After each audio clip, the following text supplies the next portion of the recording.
my hair, but really nothing to speak of when it comes to having to recover our astronauts, as well as no waves here, really. So yeah, we're expecting a really great day. Also, hopefully, some really great views. You can see behind me that some of the clouds are starting to break up, so that's really exciting. And now, of course, this ship has a lot of people ready and excited to welcome our crew back home, including Dr. Rick Schuring here. He is a NASA flight surgeon. Great to have you here, Rick. You too, Megan. It is a blessing to be out here this day with our teams. We've trained 3 years for this nonstop with the U.S. Navy and along with EGS, and we've so looked forward to this day. And you know, just by God's grace, everything's parting, the skies and everything. The crew's doing great. Looking forward to come back, and our teams are ready. So this is one of those days you've dreamt about, and now it's finally here, and we're ready, and just thankful to be a part of it. Yeah, and you play a really integral role. When was the last time you spoke to the crew, and how are they feeling in this last hour before splashdown? Sure. Yeah, so the crew woke up, when they splashed down, they were woken up about 8.5 hours ago. Me and my fellow crew surgeons, Doctors Chris Haas and Rafi Kumjian from the Canadian Space Agency, spoke with them about 6.5 hours ago, just to double check on how they were doing, if there's any medical issues, you know, how they slept, and then kind of go over their landing day protocol for their medications, for what we call a fluid load, to try to replace some of the fluid and electrolytes that they've lost with just a normal space adaptation. Once they got to space, they kind of have to replace some of that fluid to help them with the whole landing kind of readaptation to 1G, which they haven't done for the last 10 days. And then just kind of let them know how things are going to play out, you know, out with the open water teams all the way until we finally get to the med deck. So they were very pumped up, very hurried though. They had a lot of cabin configuration, a lot of things to get ready. So they're excited, but also very focused on the job that they had to do. So like again, we've trained a long time for this, and we're ready. And you said some medications. I mean, those are kind of just to mitigate the effects of, obviously, their more than 695,000 mile journey back to Earth. It's just like anti-nausea medication, right? Yeah, exactly, Megan. The you know, astronauts are very healthy, fortunately, and even when they come back in reentry, you know, the human system is very kind of dynamic. It has to readapt very quickly, and one of the most common responses they get is just some stomach awareness, to some nausea, even to some vomiting. And you know, with our crews that land out in Karagana, the Soyuz crews or our SpaceX crews, you know, they all kind of experience the same thing. This will be the first time we're landing in water since December 1972, and I worked with all the Apollo astronauts years ago, and they all told me that, you know, landing in the water, especially in the Pacific, can be very provocative. So we take steps to give them medicines to really mitigate some of that nausea, vomiting, help them feel a little bit better, and also sometimes just use a little anti-inflammatory medicine just to help with coming back to 1 Earth, or 1G. The effects of microgravity, especially as you age and you have a little arthritis, you feel great in microgravity, and everyone kind of curses coming back to the ground, like, oh, dang, 1G, but so that helps a little bit. But for the most part, the main thing is just replacing that fluid and then trying to help them with that transition back to 1G, and then we're ready to go. Yeah, and their health is assessed almost immediately after they splash down. Yeah, so we have Dr. Jesse Wang, and we have our independent duty corpsmen, who are the Navy version of paramedics, extremely highly trained, highly experienced Navy medics and divers who will go out there, open the capsule about 25, 28 minutes after splashdown and do the first initial assessment. So Jesse and his team will go out there and look at each crew, kind of do their assessments, get vital signs, report back to Drs. Haas and Kumji and I back in the med bay, let them know how they're doing, and then you know, if they've got the normal kind of space adaptation kind of things, we expect that. They're good to go on that. If anything, you know, didn't go the way we want, they're all prepared for that as well. And Jesse and his team, I mean, you know, this is their full-time job, taking care of, you know, sailors and folks who might be injured. We don't expect any injuries, but coming back, you know, going 25,000 miles an hour down to, you know, 20, you know, miles an hour is still a dynamic process. I've heard it described as, you know, kind of like a car crash. And then the crew will be ready to go, and Jesse and his team will make that transition to get them out to the front porch, do assessments on them again, call it to our med bay, and then once we have that and they're all good to go and the crew's feeling okay, we'll hoist them up in the helos. It's about a 3-minute flight back to the flight deck, and that's where me and the astronaut chief, Scott Tingle, will actually meet them. I'll get eyes on them, make sure they're all good, just take very slow transitions, and then one by one we'll either get them out with the SMTs, the SAR MedTechs under each arm, just kind of just walk them very slowly to med bay, which actually helps them acclimate back to 1G. Or if they really don't have their sea legs back yet, then we might put them in what we call a stair chair, which will be right behind them, and then just very slowly kind of get them back into med bay to start our full assessments with the team. Yeah, so a really great team here to support them as soon as they get back, and also all throughout the mission, of course. You talked a little bit about this, but obviously, we have seen astronauts return from the International Space Station for over 25 years, so we kind of know that that journey, how it affects the body. But yes, we're talking about humans returning from the moon for the first time since 1972. How is this different from your perspective? So it's different in one very significant respect. On Apollo, for exercise, they had something called the Apollo Exergenia, which was basically just a little canister with some ropes, and they would have some resistance and kind of do that. And the Apollo astronauts really liked that. They liked the ability to exercise, because you decondition from a musculoskeletal standpoint, you lose your strength and your stamina very quickly. We had something called the Orion flywheel, which was able to impart much greater loads in terms of resistance, so they're able to do squats, deadlifts, different things, not dissimilar to what the ISS astronauts do, but with a lot less room to do it. And they also did rowing activities for cardiovascular health, and the crews loved it. But for the lunar crews, the future lunar crews, maintaining that physical conditioning, which our astronaut strength conditioning rehabilitation specialists, affectionately known as the ACERs, back in Houston, really work hard to get them in the best shape they're going to have to be in to get to the moon. That device hopefully will maintain that. And Apollo only had about a 4.3-day journey to the moon. Our astronauts are going to have about a 10 to 14-day journey. Right. So maintaining that physical fitness, that strength and stamina is going to be crucial for the success of being able to do those very physically demanding lunar EVAs. Right. So we're very excited about what the astronauts have said about the device and what they have to say about the role exercise plays, going to the moon. And also the mental benefit. Sure. They just really like sweating, breaking the sweat, and actually just feeling like they're just getting a workout. Right. Thank you so much, Rick. I really appreciate it. I know they're going to be in good hands, so we'll let you get back to it. Thank you so much. Megan, thanks for the time. Back to you, Rob.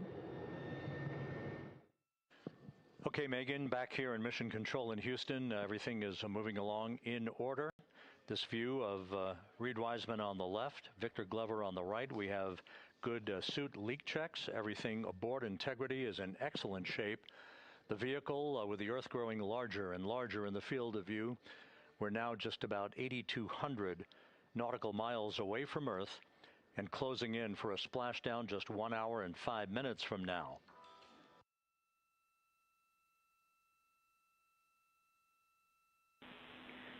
Integrity, just under a minute till your GPS maneuver initiates, and both GPS units look eager to acquire. Outstanding. Seats 3 and 4 are working on seat strap in now. Houston copies. Once again, as we start to close in on some of the major milestones, the first one coming up in just 31 minutes. And Integrity, just confirming the LCG gas trap was able to be closed out. Affirmative. Copy. Crew module, service module separation scheduled just 31 minutes from now. The key point of interest, of course, will be the performance of Integrity's heat shield during its high-speed entry back into Earth and the peak heating that is expected around the spacecraft of some 4,000 to 5,000 degrees Fahrenheit. On Artemis 1, as I think most folks know by now, we flew a trajectory known as a skip entry, in which we performed an initial dip into the atmosphere to bleed off some energy. Then we skipped out of the atmosphere and dipped back into the atmosphere before splashing down in the Pacific. But after the mission was over with, we noticed unexpected liberation of some of the charring effects on the heat shield known as AVCOAT.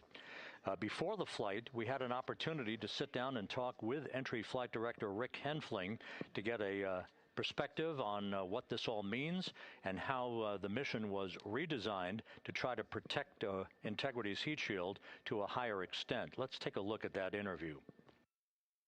Returning from the moon is a lot different than deorbiting from low Earth orbit.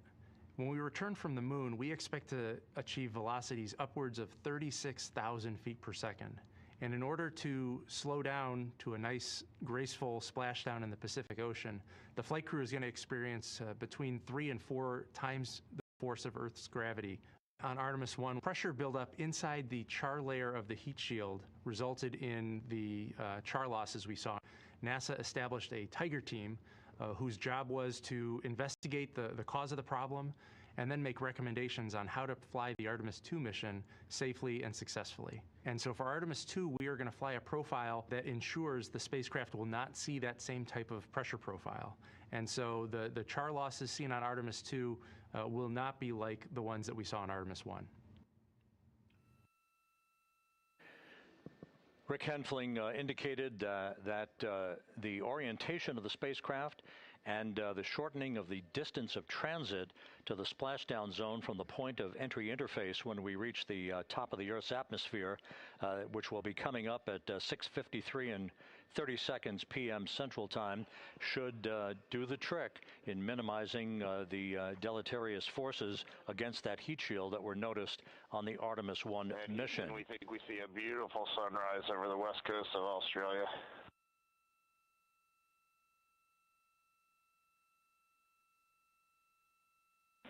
We copy.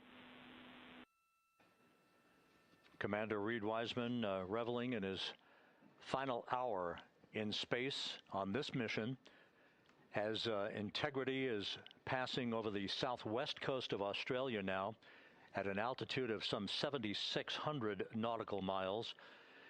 That will begin the southwest and northeasterly transit across the Pacific Ocean. Let's talk a little bit more about some of the highlights and some of the numbers associated with the points of interest here. We are 27 and a half minutes away from crew module, service module separation. That will be followed about 3.5 minutes later by the raise burn that we've discussed, a 19-second burn of Integrity's thrusters to fine-tune its angle of attack as it enters the Earth's atmosphere. Entry interface is scheduled 47 and a half minutes from now. That's the point at which we will reach the top of the Earth's atmosphere, traveling about 34,882 feet per second at an altitude of 400,000 feet. Just 24 seconds after entry interface, we will begin a blackout period of 6 minutes in duration at 6:53 and 54 seconds p.m. Central Time. Now, right about 10 seconds after the blackout period begins, we are expected to reach peak speed, which would be 24,661 miles an hour. That'll be about 103 miles an hour short of the velocity record set by the Apollo 10 astronauts, Tom Stafford, Gene Cernan, and John Young, when they returned from the moon on the Apollo 10 mission in 1969. That blackout period is expected to last 6 minutes in duration. At 6:54 and 52 seconds p.m. Central Time, we'll reach our peak heating period of about 4,000 to 5,000 degrees while we're in a communications blackout from Integrity and its astronauts. That blackout should end at 6:59 and 55 seconds p.m. Central Time, at which point we expect to regain communications with the crew. Capcom Jackie Mahaffey here in the flight control room will be talking to the crew, calling them, and we'll await a response from the crew as they come out of that blackout period. And at that point, their altitude will be just 157,000 feet above the Earth, traveling at 13,000 feet per second with a range to splashdown of just 147 nautical miles. From that point on, the next key series of events will be the deployment of a series of parachutes that we discussed before. First, the forward bay cover chute deploy that will pull the forward bay cover away from the top of Integrity, followed by drogue chute deploy, and then the main chute deploy that's expected at 7:04 and 44 seconds p.m. Central Time. That will begin the gentle descent of Integrity towards its splashdown at just a velocity of just 19 miles an hour. and that will begin the recovery operations that you just heard Megan Cruz discuss with her folks on the USS John Murtha. All of Integrity's systems in great shape. The crew is suited up. Leak checks complete as we stand by for the next major milestone, which will be the crew module service module separation just 24.5 minutes from now.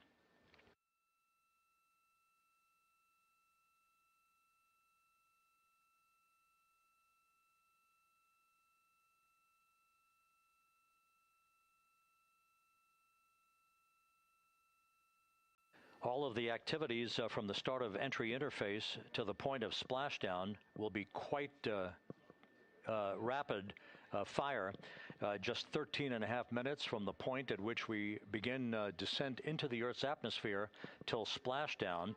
And just to show you, as Rick Shearing, the flight surgeon, alluded to in his interview with Megan Cruz, all of this happens to decelerate the vehicle from traveling around Mach 33 to just 19 miles an hour at splashdown. All of that happening in just 13.5 minutes. But the vehicle and the parachutes are all designed to support all of that, so we'll be standing by to report all that to you in sequential fashion as these milestones are ticked off and as we hear from the crew during its entry back into the Earth's atmosphere and ultimately when they emerge from the blackout period, and at that point we'll be just minutes away from splashdown.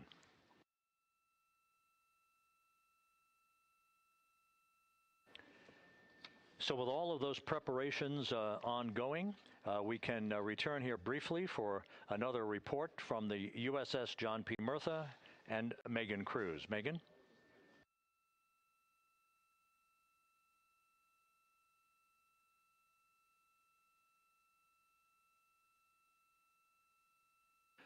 And we'll regain that communication with the USS John P. Murtha just momentarily.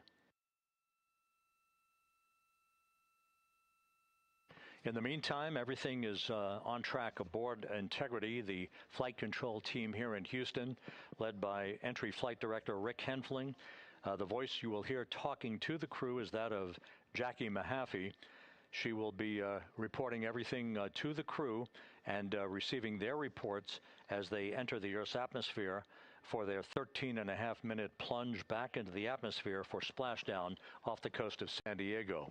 Now we have the ship back with us and Megan Cruz aboard the USS John P. Murtha.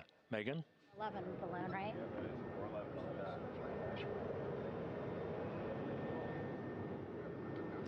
Hey, Rob, yeah, the excitement is really building here on the ship. I'm watching right now one of the weather balloons being lofted up from the ship. Again, weather balloons, very important for us to make sure that we are tracking the right kind of weather and also the data that's needed for what's called our Sasquatch team. Again, it's a team out of NASA that basically makes sure that the debris that comes off of Orion, again, some of those pieces of the parachute system, make sure that they don't fall on us here in the sea, and also our aerial assets, our folks in helicopters. So watching that float away right now. But with me right now is Captain Eric Kenny. He's the commanding officer of the John P. Murtha naval ship. Thank you so much for being here. There are so many moving parts that you have to keep an eye on. That's absolutely right, yeah. But first of all, on behalf of the crew of USS John P. Murtha, Megan, thanks for having me on today. Happy to tell you what we're doing and excited to get the interview started. Yeah, absolutely. Why don't we actually take a look at the flight deck here? We'll start there. Basically, we also, while watching this weather balloon float away, we noticed all 4 helicopters leave the flight deck. We now have an empty flight deck. We had 2 imagery helos as well as the 2 crew helicopters that will go recover the crew. This is just one of the many things that, again, our ship of 550 people, it's something that you oversee as commanding officer. Yeah, absolutely. Every commanding officer, I would say really every naval service member, our priority is always safety. And as the commanding officer, I take that as one of my primary roles here on board. Mission accomplishment is important, safety always.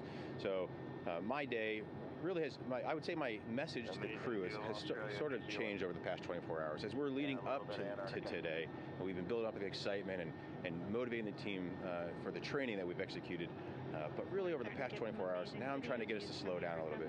Trust our training, right? Don't believe all the hype. Don't believe everything that's going on. Just let's trust what we've done to get to this point, and if we do that, we'll be successful today.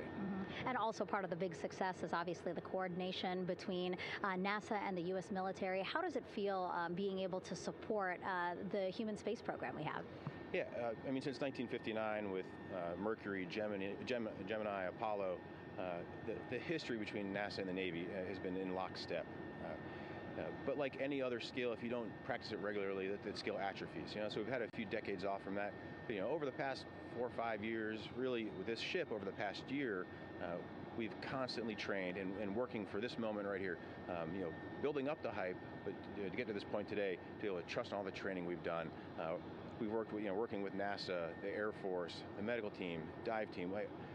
You want to talk about high-performance organizations coming together, working in unison? We are seeing that here on board the USS John P. Murtha, and I can't be more proud of all the work everyone's doing.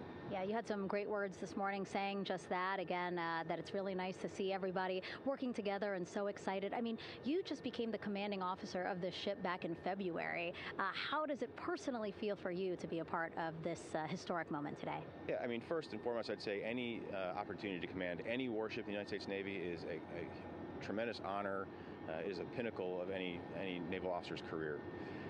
That being said, as my change of command was approaching, and I realized that Artemis was going to be in the window here, to say that I'm humbled and honored to be here is an understatement.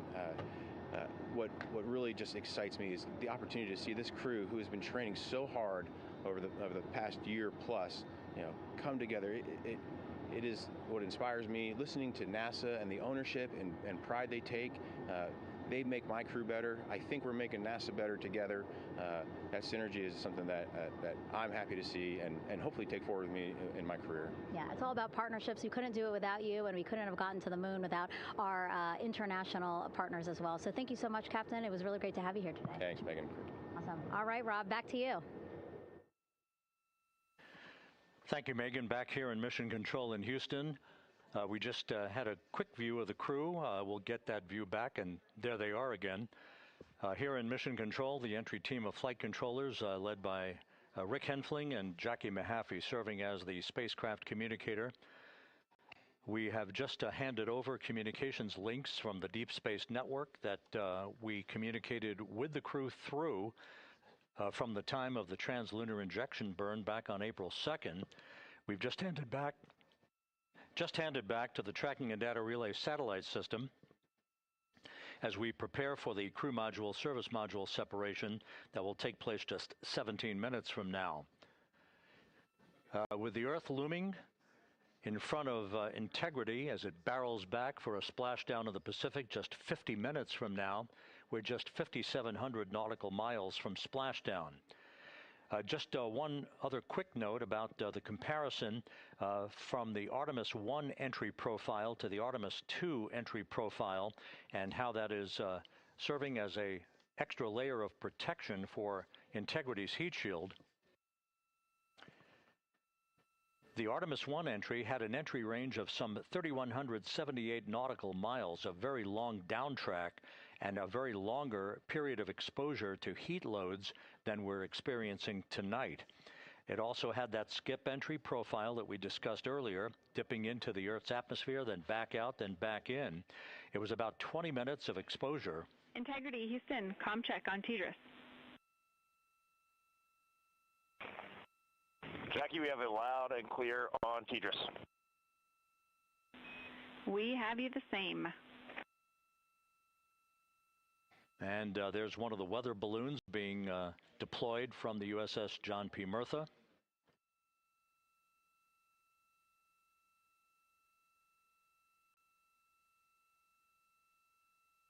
So the Artemis 1 entry had the vehicle. Any update on GPS? We haven't seen it track in yet.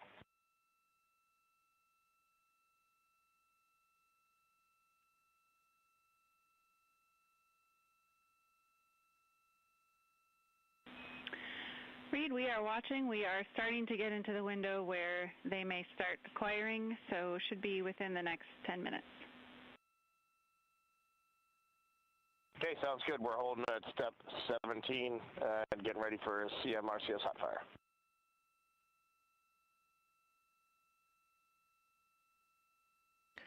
And that exchange indicating that we are expecting to acquire data from the GPS system on board. That'll be a navigational tool that will basically tell Integrity's computers that they're on track down the center line of the corridor for the entry interface that will lead them to their splashdown point. Once again, the Artemis 1 entry exposed the heat shield for about 20 minutes of peak heating. For Artemis 2, we're going to reach a downtrack distance of 1,701 nautical miles from the point of entry interface with just 14 minutes of duration.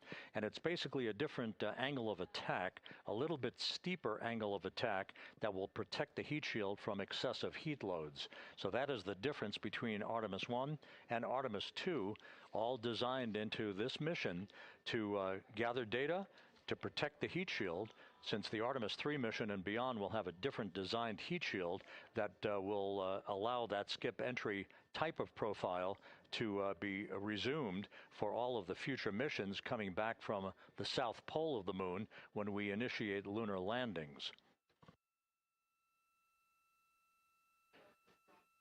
So we've handed over to the Tracking and Data Relay Satellite System. That's where we'll have communications for the rest of the flight.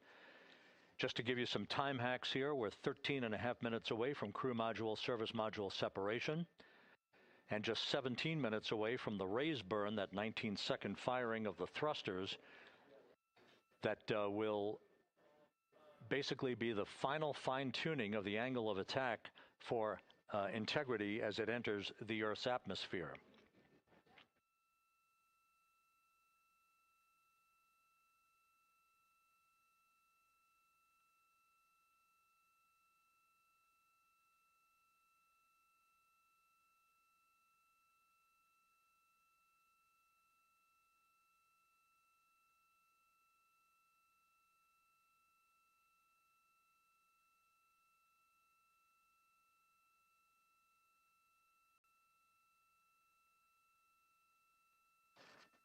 And once again, a dueling box view of some of the assets that are involved in recovery operations today.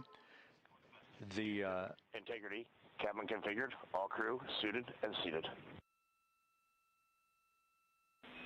Houston, copies. That confirmation from Reed Wiseman aboard Integrity, as you see the assets being deployed to the splashdown zone. At the time of splashdown, we expect the John P. Murtha to be about 5 miles away from Integrity, keeping a safe distance until we are sure that the vehicle is in the water and upright, and that it is in a good configuration system-wide for the recovery teams to begin to approach the vehicle to erect that inflatable raft. 2 minutes to CM RCS warm-up hot fire. We're ready. That call from spacecraft communicator Jackie Mahaffey indicating that we're 2 minutes away from a quick burst of the reaction control system. Thrusters, that will be a hot fire test prior to the separation of the crew module from the service module. The European service module has performed flawlessly throughout this flight. Everything, all the burns that had been prescribed for that service module have been executed on time and without a problem. There is the European Flight Control Room that has overseen the manufacturing, the design of the European service module. They deserve quite a bit of credit on this mission for not only propelling the Integrity and its astronauts toward the moon, but also conducting the fine-tuning of its trajectory to bring it to this point where we are dead spot on down the middle of the corridor trajectory-wise to bring Integrity down for its splashdown in the Pacific just 44 minutes from now.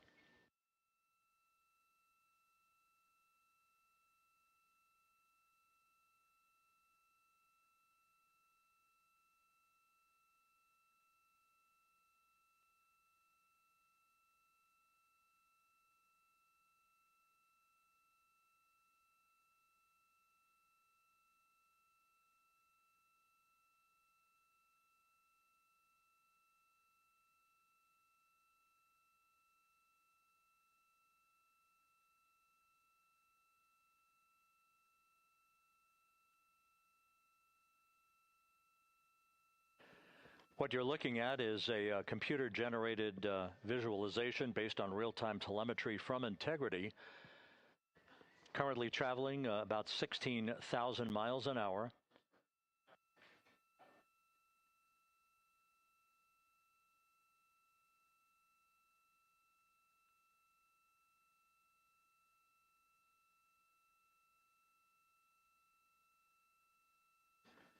Integrity traveling about 16,000 miles an hour. For the prop cautions, we're taking a look. Copy that. Now just about 5,100 miles from Earth. Splashdown scheduled 43 minutes from now. We're just 9.5 minutes away from the crew module service module separation.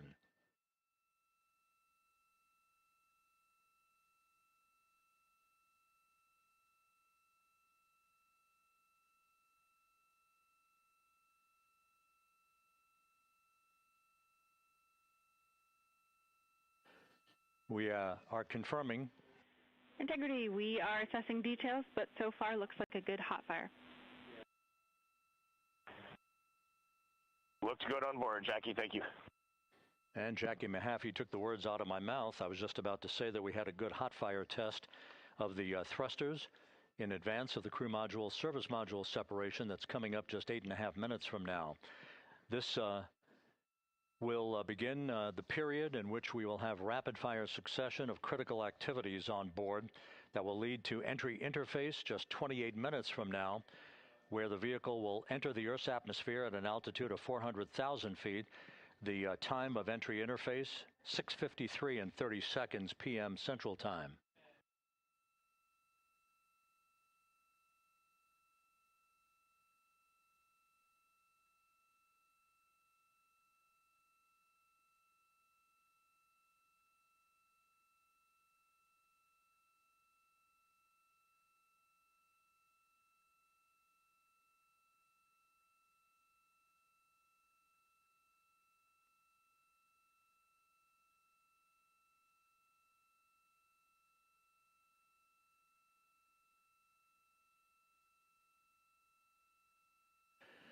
Integrity's astronauts were awakened at mid-morning to begin their entry preparations.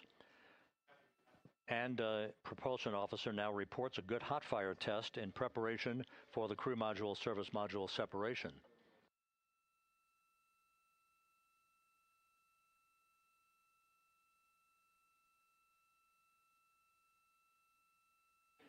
We're now inside 41 minutes until splashdown.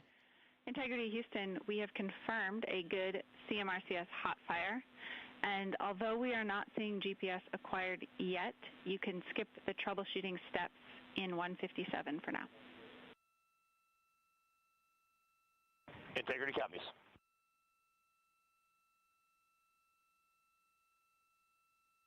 That GPS discussion indicating that we will be acquiring navigational data for Integrity through the Global Positioning System equipment on board.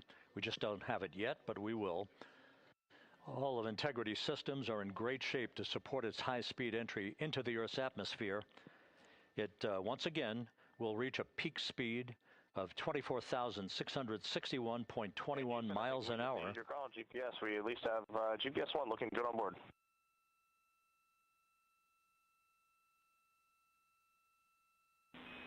We are confirming.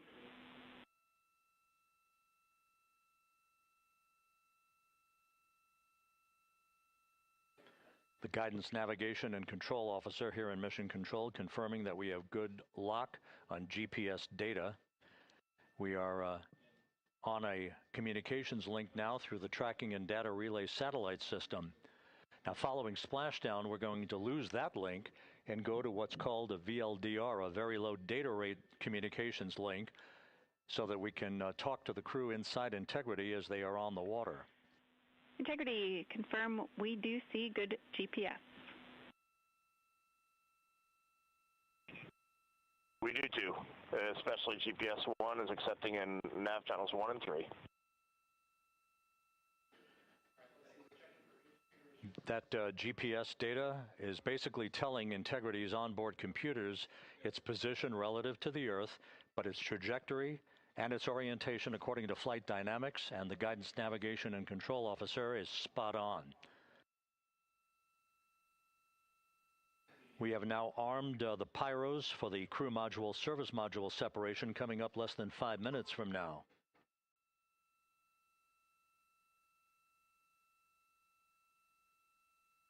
Once again, just 10 seconds after entry interface, we will see Integrity reaching its peak speed of 24,661.21 miles per hour. That will be just seconds before we begin a 6-minute blackout period. Integrity, Houston. Your vehicle is in a good config for CM-SM SEP and go for CM raise. Houston, we see the same on board and copy go for CM raise.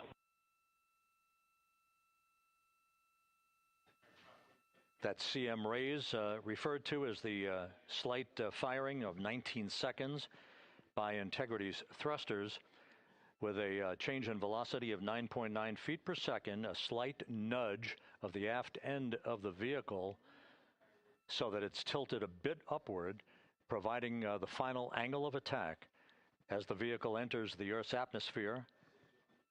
This being the mitigating factor that will reduce heat loads on the heat shield as we reach a point downrange from the start of entry interface, some 1,701 nautical miles to the splashdown site.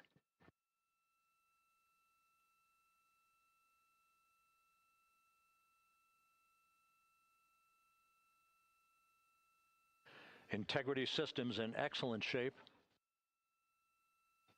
We are currently 3,300 nautical miles left in this mission. Splashdown scheduled 36 minutes, 39 seconds from now.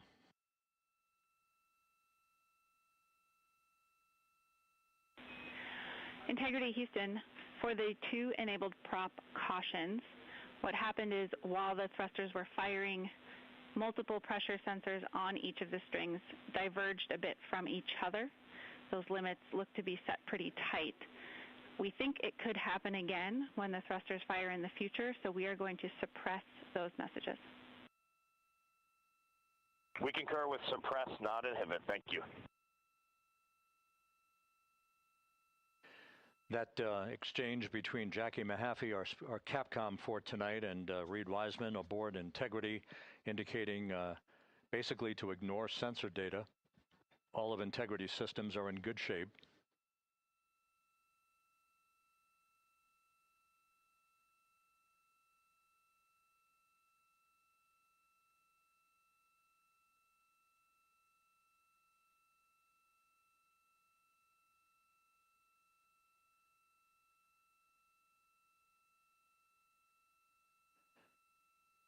Now, coming up on about 90 seconds till the crew module, service module separation.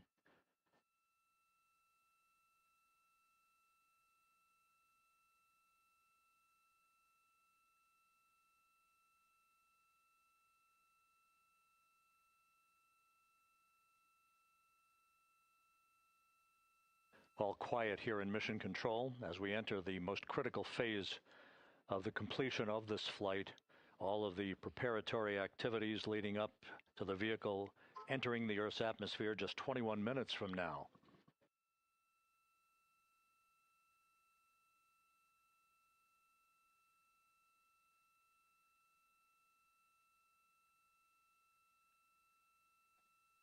Coming up on 1 minute. Mark 1 minute till crew module, service module separation.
And we have confirmation of crew module, service module separation, and a great view, albeit momentarily.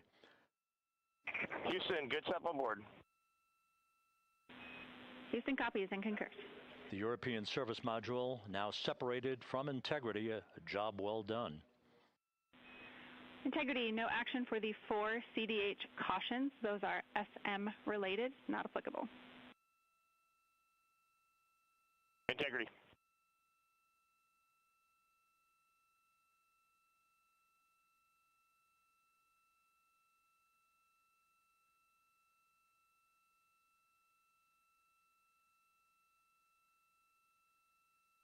So, with Integrity now flying free on its own for the remaining 32 minutes of this mission, next up, the raise burn, a 19-second firing of Integrity's thrusters. Good GPS 2.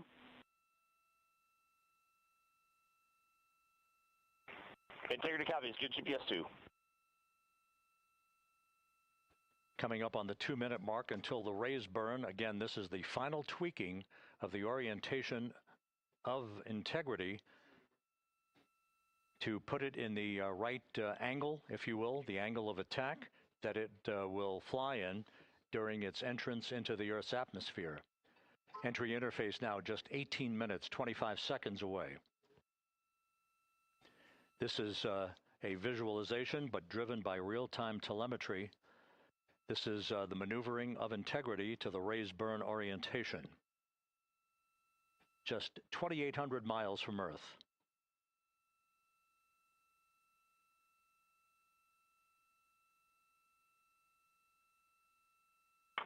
Houston, we got a great view of the European service module out the window with the sun hitting the side and the solar rays and the NASA worm right there. It's a beautiful looking machine. Roger.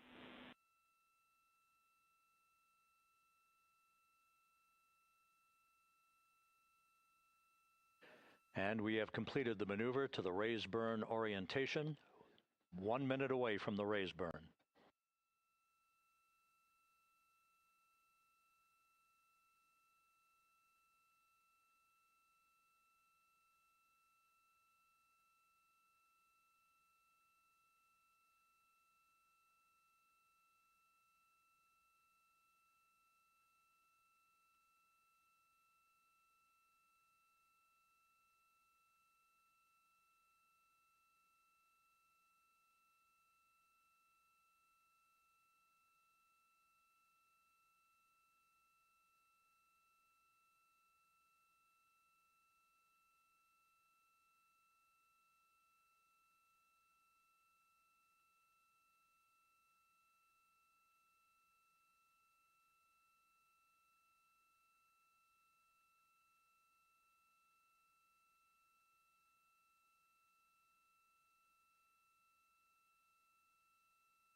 And the crew module raise burn is underway, a 19-second firing of the thrusters, and we have a completion of the burn.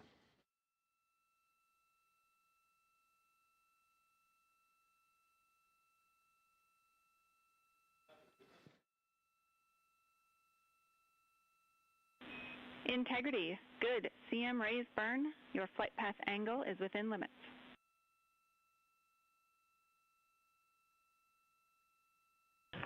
Integrity copies. Looks good on board, Jackie. So the final maneuver is now complete. Our trajectory for a splashdown in the Pacific 29 minutes from now is set and will not be amended any further. And we have the right angle of attack to mitigate any excessive heat loads on the vehicle during entry interface. Integrity, Houston, a heads up about comm coverage. When you perform the 180 roll, for the first minute or so in that attitude, we expect about a minute LOS. We copy.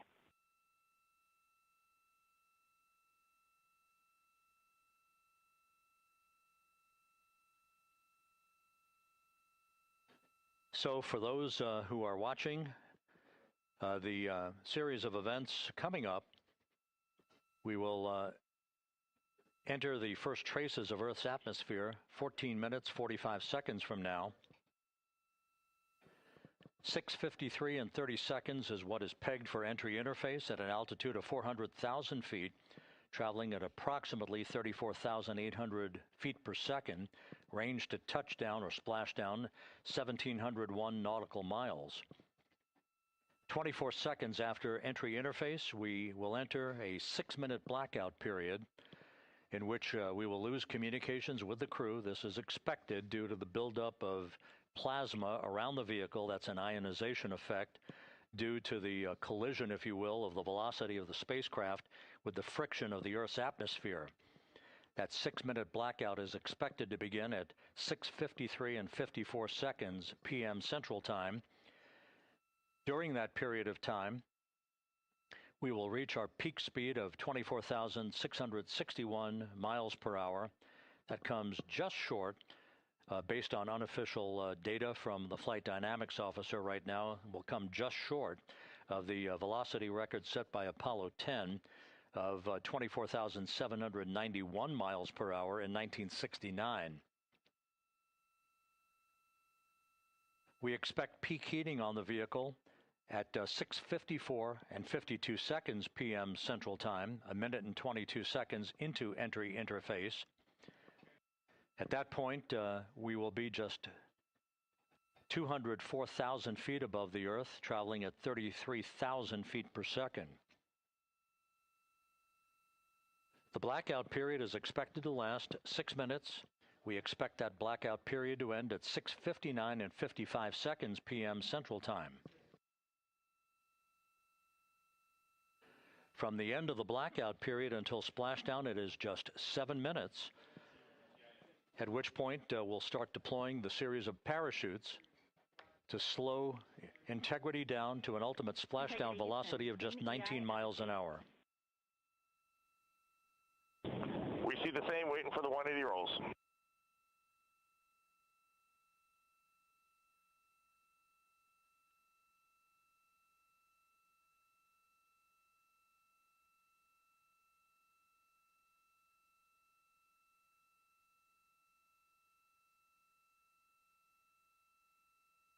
The parachute deployment sequence, once again, will come in several segments, but in rapid fire succession. And we have a great view of the moon out window too.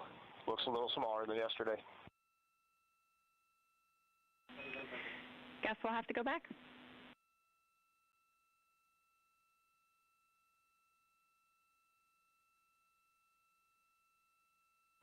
Reed Wiseman and Jackie Mahaffey exchanging discussion on a view of the moon that Integrity's astronauts are seeing in the final minutes of this mission that will be completed with splashdown just 25 minutes from now.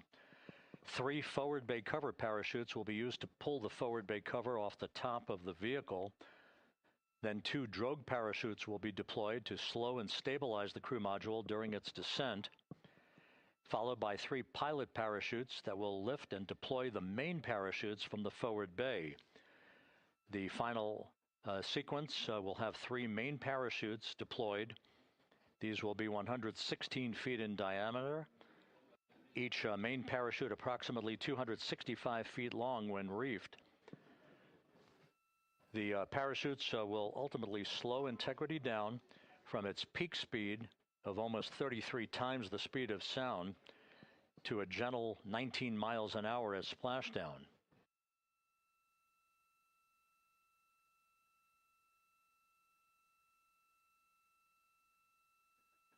The vehicle is now currently in a roll to the proper attitude for entry interface.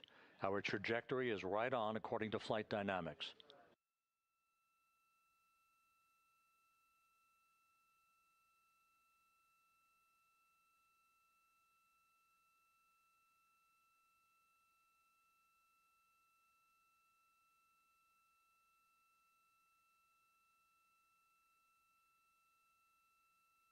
Integrity is on a trajectory from southwest and northeast across the Pacific Ocean, descending at a rate of 15,000 feet per second.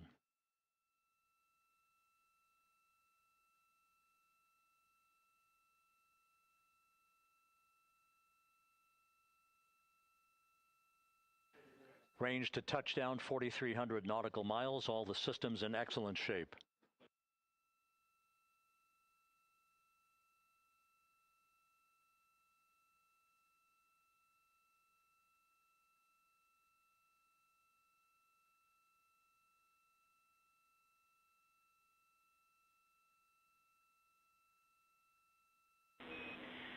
Integrity, Orion in the EI roll 180 attitude. Looks good on board, Jackie.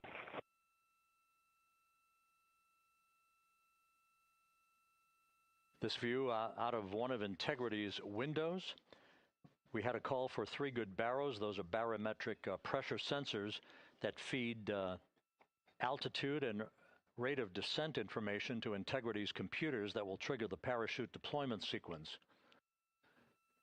We are less than 9 minutes away from entry interface, 22 minutes from splashdown.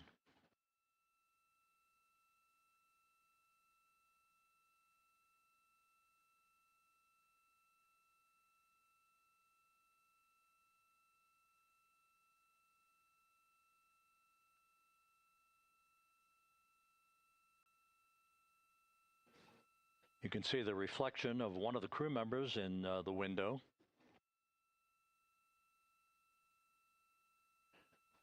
Out in the Pacific, the weather conditions remain go.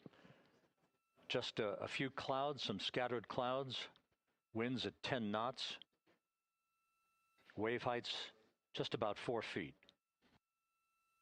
A gentle day in the Pacific for the homecoming of Integrity's astronauts.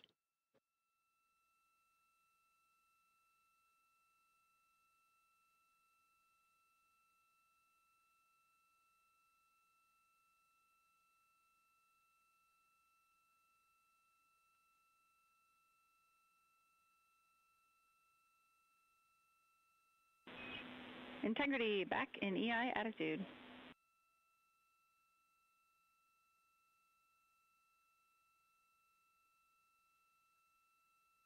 We see the same on board, Jackie.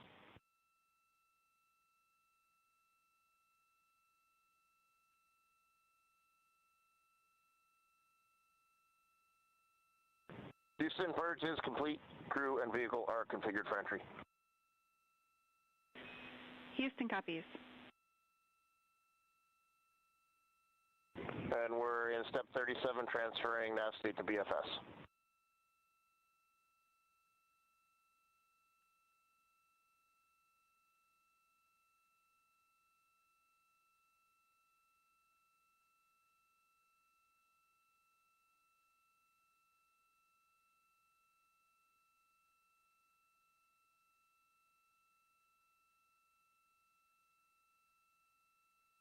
And Houston, in instruction 509, we are not below 0.2.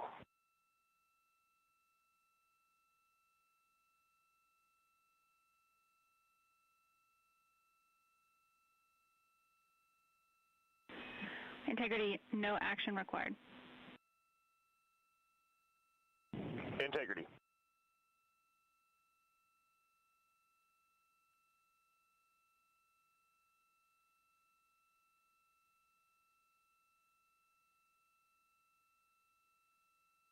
Now 6 minutes away from entry interface. We will hit the first traces of Earth's atmosphere at an altitude of 400,000 feet, traveling about 34,882 feet per second. Range to splashdown at that point will be 1,701 nautical miles.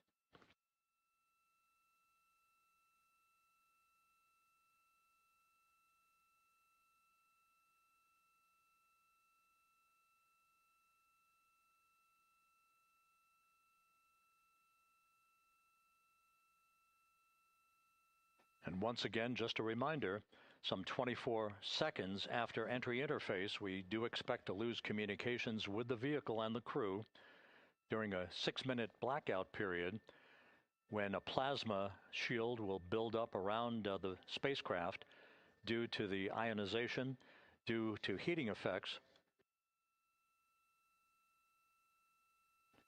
And Flight Dynamics has just confirmed we will have a blackout period of exactly 6 minutes in duration.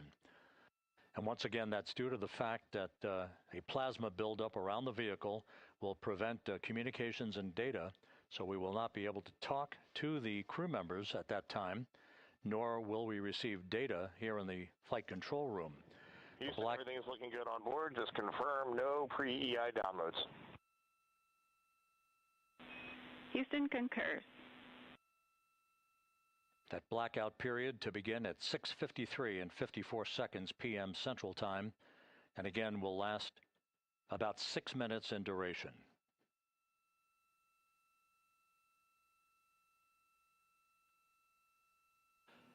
We're 4 minutes away from entry interface.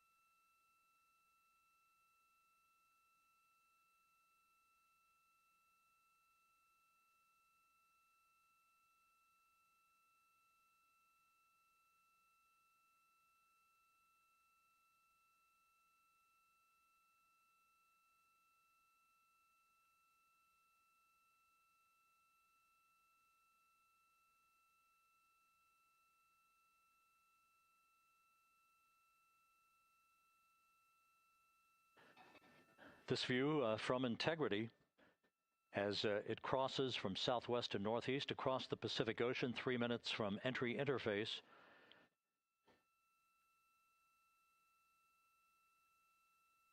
"16.5 minutes till splashdown."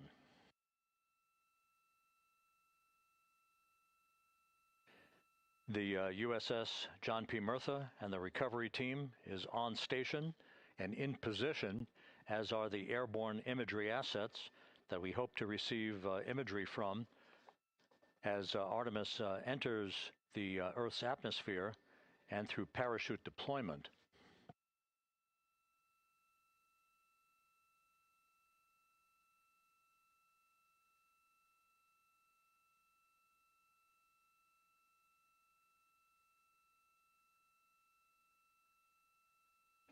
All of Integrity's systems are in great shape. The crew is ready to complete its mission just 15.5 minutes from now. All of the activities today have gone off in perfect fashion. No issues with the vehicle, no issues with the crew. And the weather at the splashdown site is go.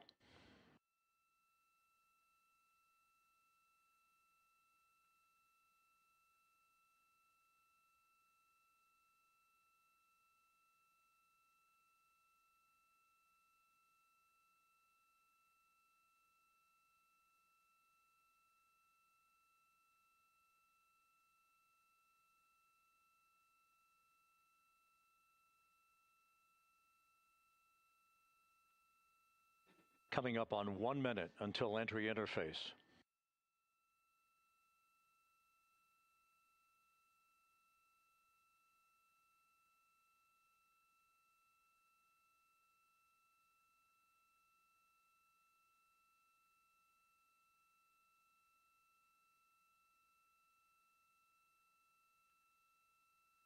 Mark 1 minute until entry interface.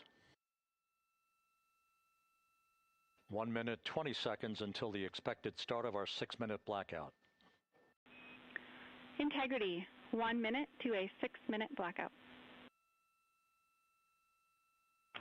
Integrity.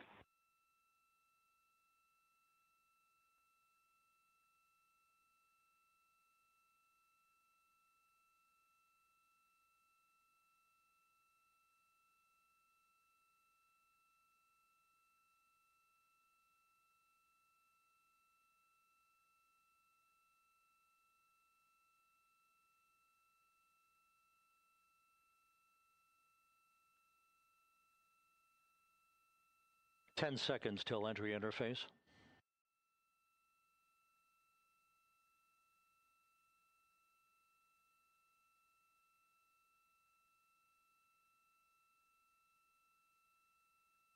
And we have crossed the threshold, now entering the Earth's atmosphere. We're at 400,000 feet, traveling 34,800 feet per second.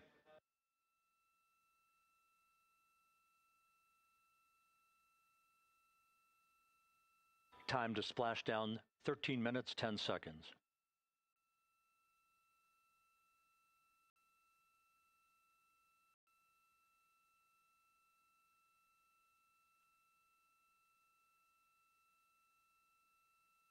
And as predicted, we've entered our communications blackout. This will be a 6-minute blackout period. No voice, no data from the crew.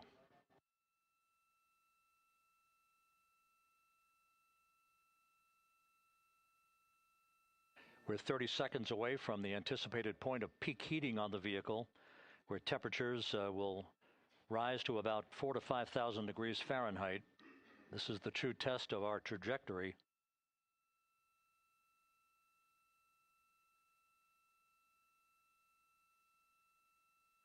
And from the G5 aircraft in the vicinity of the splashdown zone, this view of integrity. So that pinpoint of light shows the vehicle as it enters the period of peak heating in the Earth's atmosphere, the first tug of gravity being felt by Integrity's astronauts since their launch back on April 1st.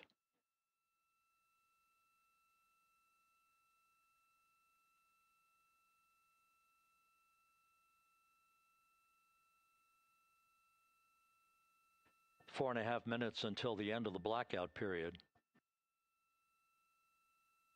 Time to splashdown, 11 minutes, 33 seconds.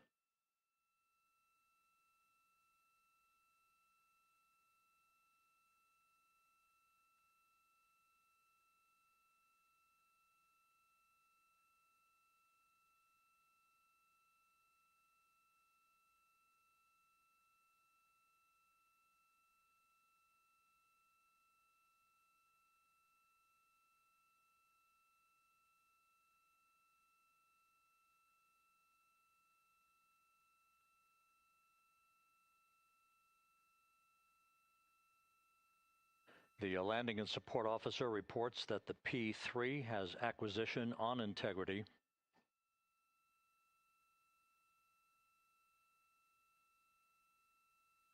Three and a half minutes left in this blackout period. This is a visualization of the plasma buildup around the spacecraft and the repelling of that heat on Integrity's heat shield.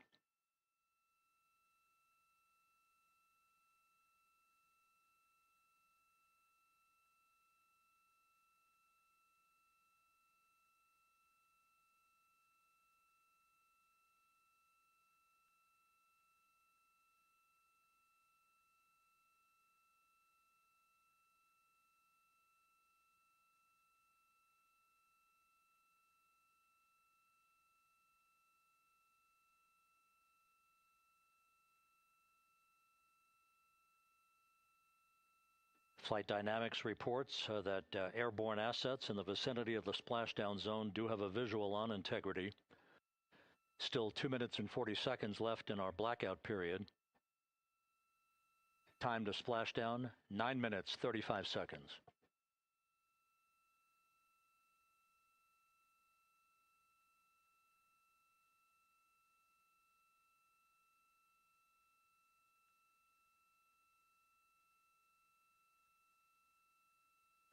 Multiple airborne assets as part of the recovery team all have visuals on Integrity.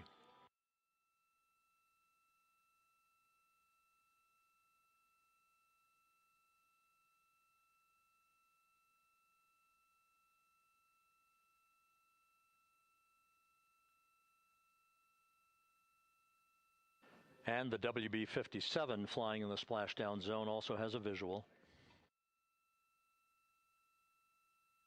And the Navy helos also have visuals.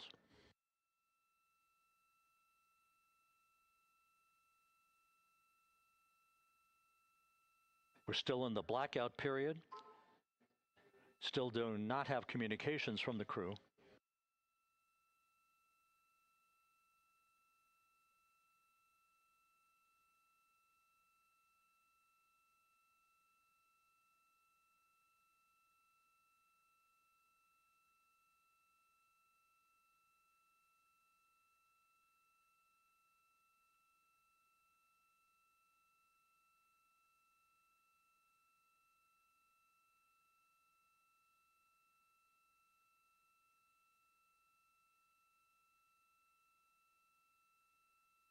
We're standing by for communications from the crew. We should be out of the blackout period less than a minute from now.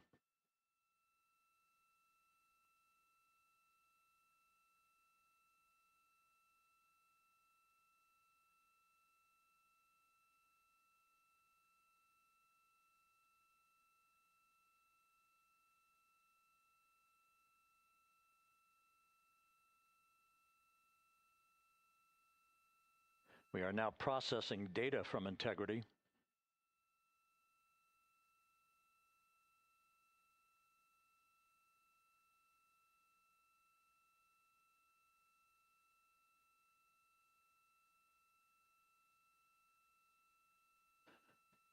Landing and support officer reports the small boats are en route to the splashdown target zone.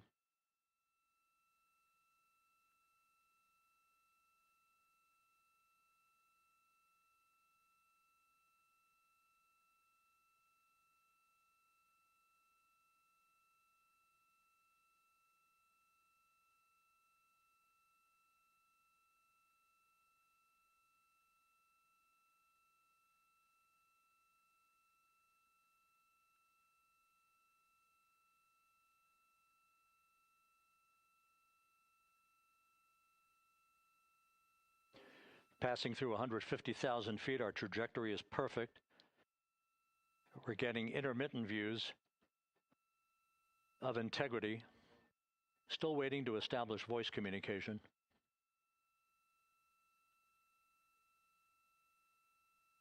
Integrity, Houston, comm check, post-blackout. Houston, Integrity, we have you loud and clear. Your trajectory is nominal, and your recovery teams have visual. Guidance looks good. No action for the enabled internal camera controller fail. Big cheers from the viewing room here in Mission Control as voice communication reestablished with Commander Reed Wiseman. For America and a waiting world, Integrity is 5.5 minutes away from coming home.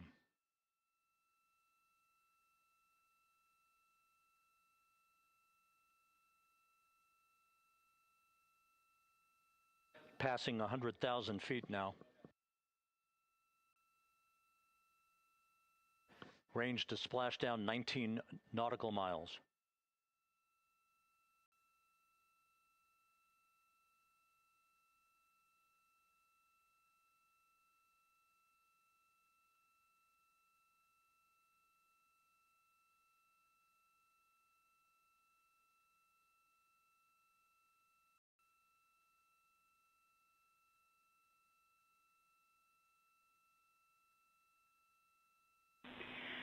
Integrity, impact to the camera controller fail is no Cab 1 views of the chutes.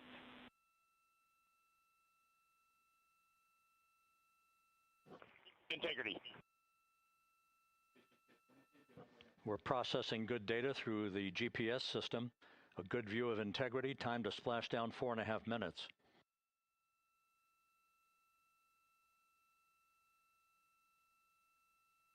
And a view of Integrity from the WB-57. We're at 50,000 feet.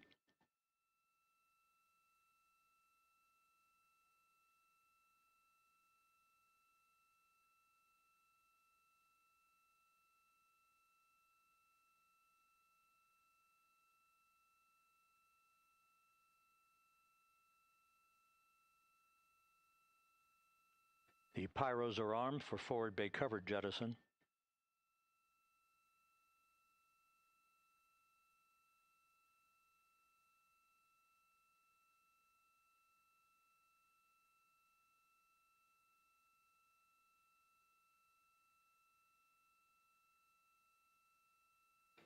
And there go the first series of parachutes, and we're on drogues. And Houston, we're visual 2 drogues out the window. 2 good drogue chutes. Next up. We copy, we see them. Next up, the deployment of pilot parachutes that will pull the main chutes out. Time to splash down 3 minutes and 10 seconds.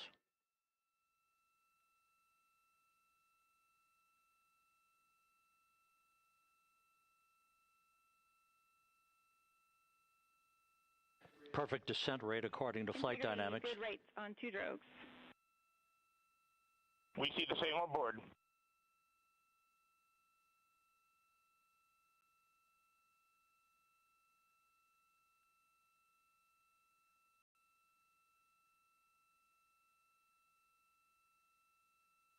Passing through 10,000 feet, still on drogues.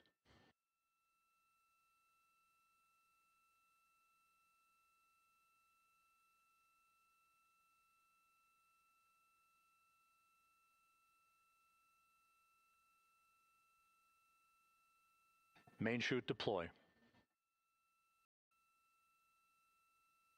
We're at 5,000 feet.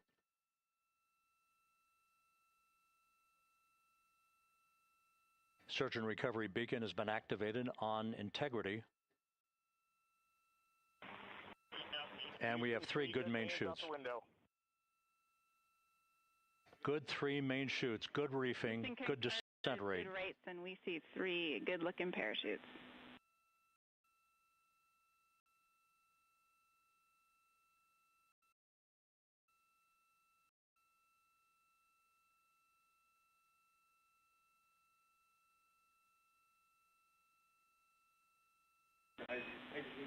Integrity. Cabin pressure indicates no need for hydrazine checks. Integrity copies. This is a perfect descent for integrity. Its crew sounding hale and hearty on board. Time to splash down 1 minute, 15 seconds.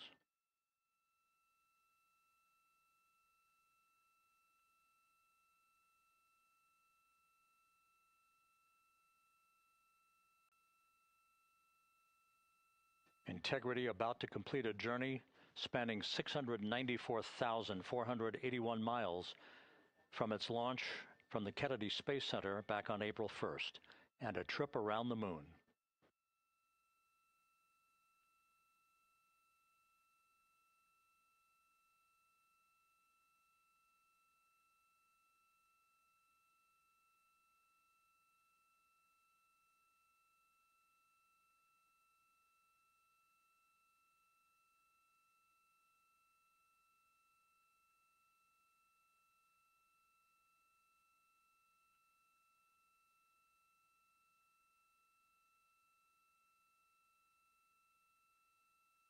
Passing through 1,000 feet.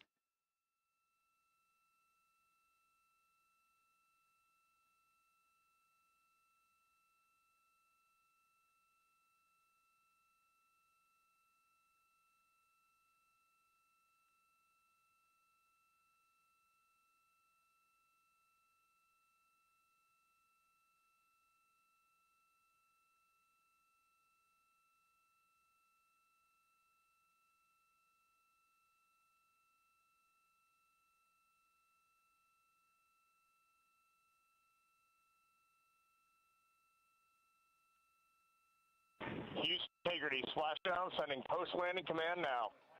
Splashdown confirmed. Copy splashdown, waiting on VLDR. Splashdown confirmed at 7:07 p.m. Central Time, 5:07 p.m. Pacific Time. From the pages of Jules Verne to a modern-day mission to the moon, a new chapter of the exploration of our celestial neighbor is complete. Integrity's astronauts back on Earth.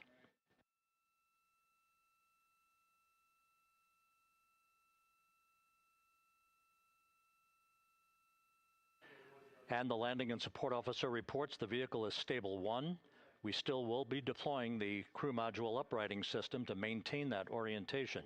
A perfect bullseye splashdown for Integrity and its 4 astronauts.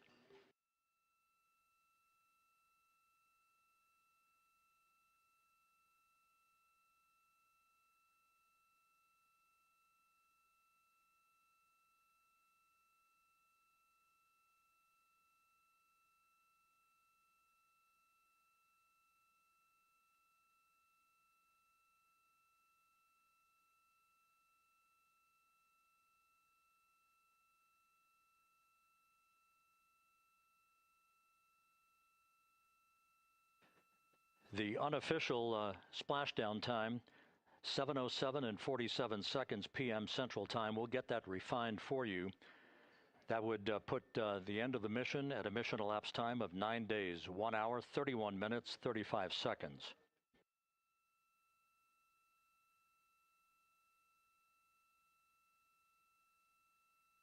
And we're configuring for very low data rate.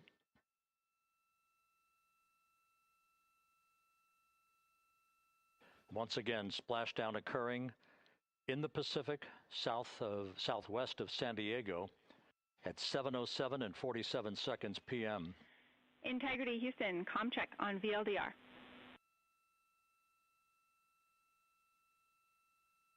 Houston, we have you loud and clear on VLDR. How else? We have you the same. We'll meet you over in post-landing. Perfect communications established. A journey. We are stable 1, 4 green crew members. Houston copies all. Reed Wiseman reporting 4 green crew members. That is not their complexion. That is the fact that they're in great condition. That's what that means. So stable 1, upright. The crew module uprighting system is being deployed. The 5 airbags being inflated through helium to maintain the upright configuration for the vehicle. This was a textbook entry and a textbook touchdown for Integrity. Reed Wiseman, Victor Glover, Christina Cook, and Jeremy Hansen back on Earth after a journey around the moon.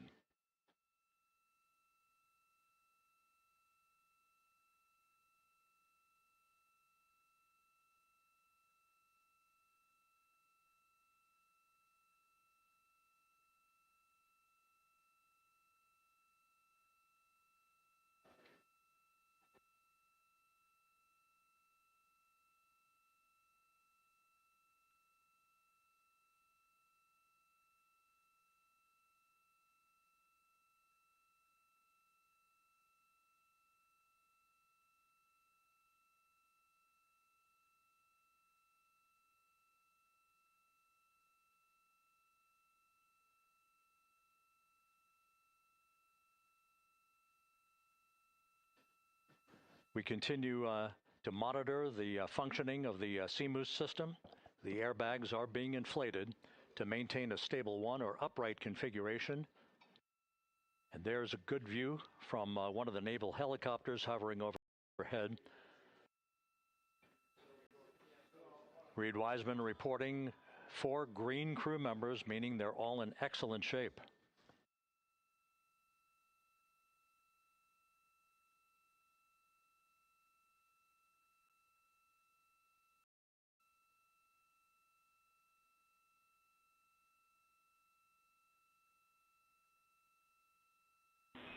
Integrity Houston for SAR beacon and radio. SAR beacon is in for 06, and we're powering the radio now. Go ahead. We see the beacon on.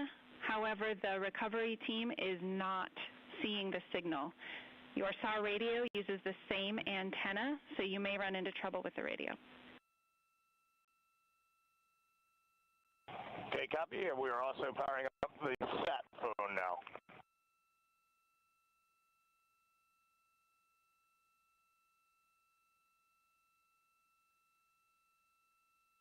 So Integrity is in great shape, and as the crew continues its post-splashdown timelined activities on board, Reed Wiseman once again reporting that all 4 crew members are in excellent shape. And we have 5 inflated airbags to maintain an upright configuration so that the recovery team can now begin a slow approach to the vehicle. Meanwhile, here in the flight control room, Entry Flight Director Rick Henfling is polling his team of flight controllers for the start of powering down the vehicle after a thorough systems check. We have no toxic gases to be concerned about, so the recovery personnel can approach the vehicle, but not until we have powered down the spacecraft. That's expected to take a few more minutes.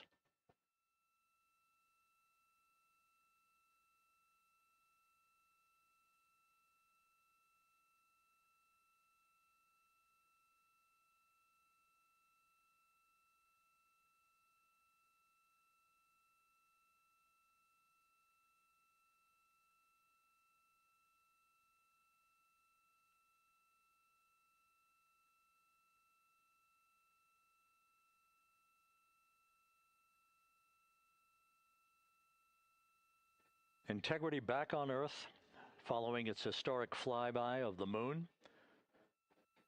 It was, for all intents and purposes, a textbook mission. On 2828, but I'll remain on this frequency. We copy.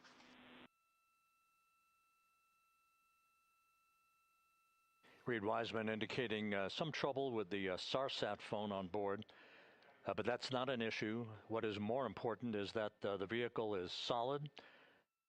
No issues as we begin the power down of the vehicle to begin the recovery process.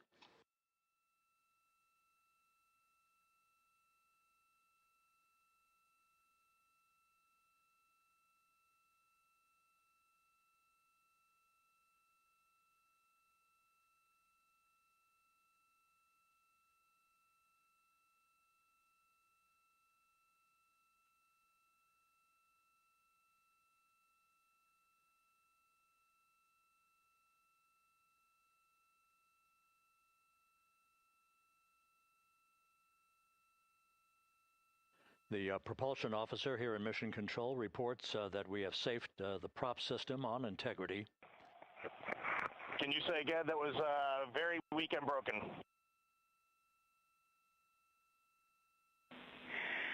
Integrity, Houston did not call.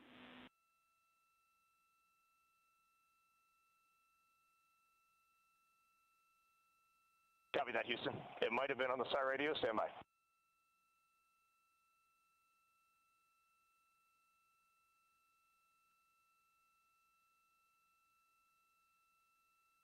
All of the milestones were executed in perfect fashion. Integrity entering the Earth's atmosphere right on time, reaching its peak speed shortly after a blackout period began. We emerged from the blackout period, but the recovery imagery airborne assets were able to pick up Integrity's descent almost immediately through entry interface, tracking the vehicle all the way down. And finally, you saw the sequence of chute deployments. First, the forward bay cover being pulled off the top of the vehicle by a series of 3 parachutes. Then the drogue chutes were deployed, followed by the 3 main chutes that slowed the splashdown velocity of Integrity to just 19 miles an hour.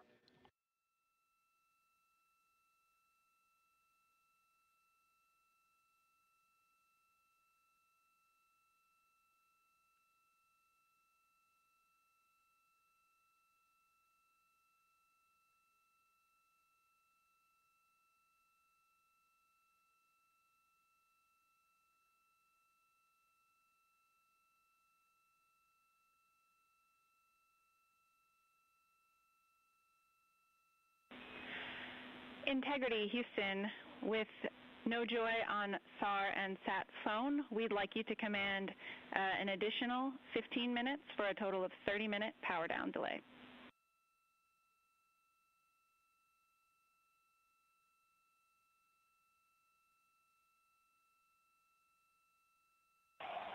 All right, Jackie, we have selected T/D+30. No joy on SAR radio or sat phone. And stand by, we have the master diver on SAR radio. Please hold comms. Hey, Lily, excuse me. Hey, Jackie, we just got the master diver on SAR.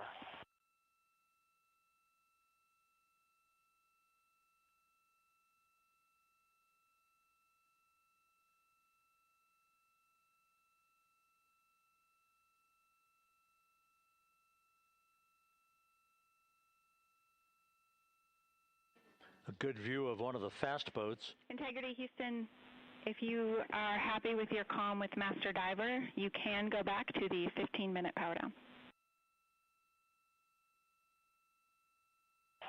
Okay, stand by. Yeah, we'll confirm here in a second. The crew on board Integrity coordinating with the flight control team in Houston here in Mission Control on the timing of the power down of the vehicle, which will be the precursor to the recovery teams approaching the spacecraft. There are no issues with integrity. We've had a bit of broken capability in establishing a SARSAT or satellite phone communications capability between the crew on board Integrity and the recovery team. That will get sorted out here shortly. There's plenty of cooling on board Integrity, so there's no rush to begin the power down. To call you on the sat phone and not getting an answer there either. Concur. We haven't had anything come through.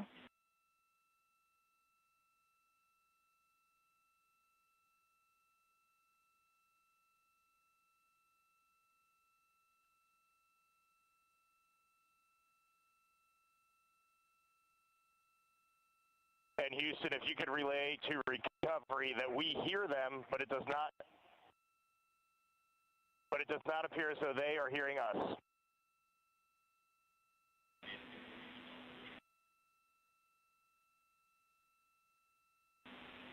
Houston copies, and Reed, just to confirm, you are pushing the PTT on the radio.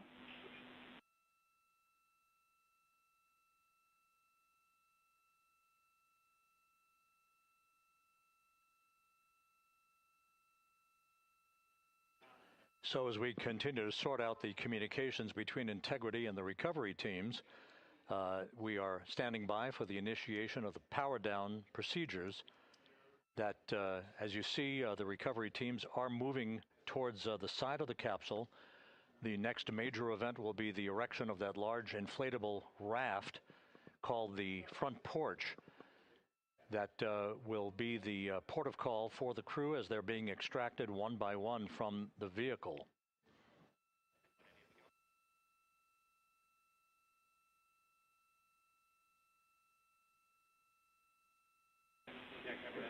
Integrity, Houston, for sat phone, we are going to attempt to call you.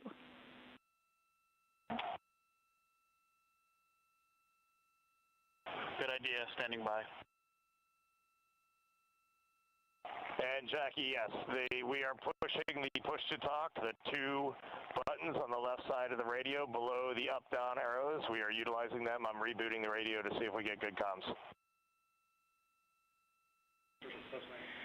Okay, we copy all, and just to confirm, you are seeing that you are touchdown plus 3030 for power, correct? That's the affirmative.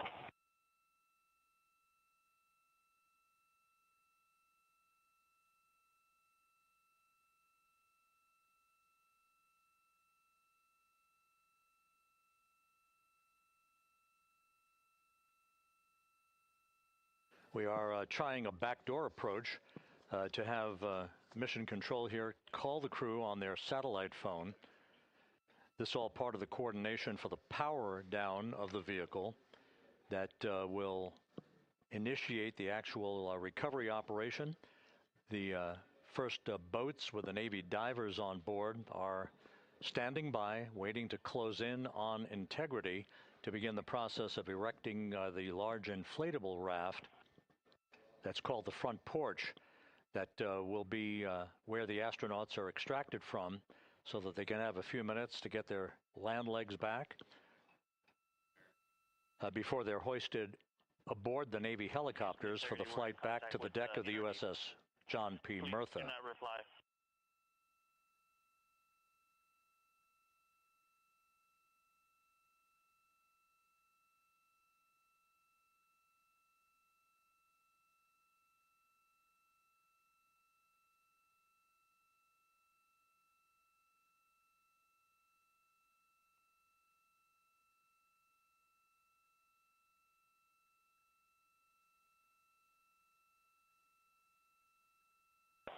And Houston, please don't reply. NRD, very weak,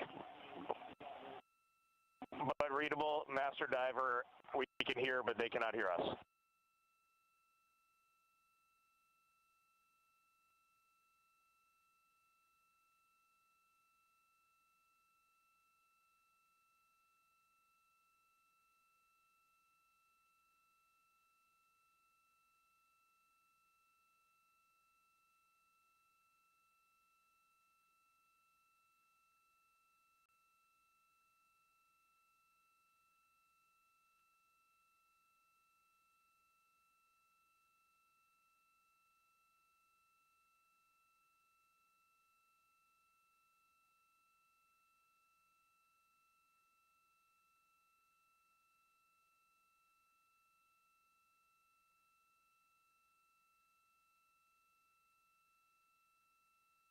And Houston on OE1, is there any chance to tie us into NRD?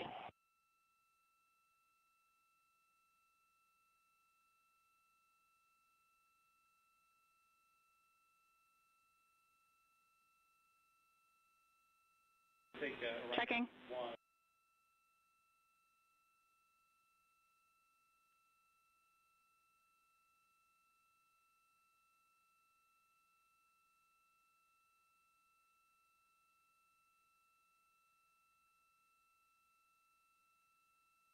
This is Mission Control Houston.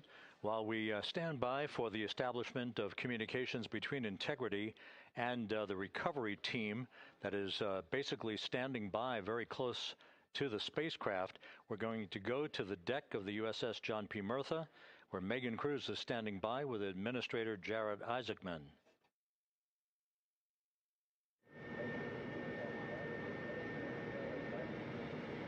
Hey, Rob, yeah, just such an honor to be able to be here on the ship, to be able to share and experience this moment with everyone together. And of course, as you just said, yes, here with NASA Administrator Jared Isaacman.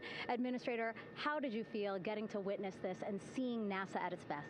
Oh, I mean, I'm honestly, I'm still at a loss for words. I mean, you know, like the childhood Jared right now can't believe what I just saw. I mean, almost been waiting my whole lifetime to see this, and then it's NASA Administrator. I just couldn't be more proud of the entire workforce, the years, the effort, the late nights, all the hard work from across the country that contributed to this incredible moment right now. And yeah, incredibly grateful too for our teams here on the John P. Murtha right now. Yeah, look at the behind us here. We got everybody. Hey, what do you guys think? We just brought some astronauts back from the moon, huh? Unbelievable. Thank you. Yeah, so grateful to the Navy, the sailors that are here, the NASA teams. I mean, this is a joint effort that's on their way right now. These recovery forces are getting out to our Orion spacecraft, to Integrity, get our astronauts back on the ship safely. Yeah, and this is not just an accomplishment for NASA. This is an accomplishment for humanity. Again, a historic mission to the moon and back. How does this make you feel, and what do you hope people take away from this? Well, I'll tell you, you know, I think about the crew members that we've all had an opportunity to observe over the last 10 days, right? I mean, they're absolutely professional astronauts. I mean, wonderful communicators, almost poets. But then I think these were the ambassadors from humanity to the stars that we sent out there right now. And I can't imagine a better crew than the Artemis II crew that just completed a perfect mission right now. So yes, it's a huge moment for everybody, right? I mean, we are back in the business of sending astronauts to the moon, bringing them back safely, and to set up for a series more. I mean, this is not a once in a lifetime, which you hear sometimes around here. It's like, this was a once in a lifetime. No, it's not. This is just the beginning. We are going to get back into doing this with frequency, sending missions to the moon until we land on it in 2028 and start building our base. Yeah, are we going to build on the momentum for Artemis 3? I mean, it's just around the corner. Absolutely. So, I mean, that's, you know, part of me too. Like, I can't wait to get the crew off of Integrity right now, but also getting Integrity back on this ship so we can start taking a look at it, because all that data is so precious to us right now. I mean, we are going to definitely want to take a good look at the thermal protection system. We're going to want to download all the data they couldn't transmit back to us and use that to inform Artemis 3. But we're already making progress, right? You had SRB segments already showing up at KSC. Core stage for Artemis 3 is rolling out on April 20th. We're getting Mobile Launcher 1 back in vehicle assembly building. So yes, there is a lot to celebrate right now on a mission well accomplished for Artemis 2, and at the same time, we got to start getting ready for 3. Amazing. And last question, you know, for people who joined us for all 10 days to see what we can accomplish together with our international partners, what do you think about the fact that we're going to keep doing this more and more and more? It's incredibly exciting. I mean, yes, it's the contributions, like the best and brightest across the NASA workforce from across the country, our industry partners, our international partners. We had a Canadian Space Agency astronaut on board in Jeremy. We had the European Service Module. And you think, in the days leading up to this launch, I mean, 48 hours prior to launching Artemis 2, I was meeting with the Italian Space Agency. We signed a memorandum of understanding to build a habitation module on the moon. I mean, you have countries, all of our allies allies and partners coming together saying, we are committed to this effort, we are returning to the moon, we're doing it to stay, we are building that enduring presence, we are going to master the skills on the surface of the moon so someday we can undertake missions to Mars. It's just an incredibly exciting time, and we're not going at it alone. We're bringing everybody along with us. Absolutely. And speaking of everyone, one more time, we're going to ask the crew here, you guys ready to land on the moon?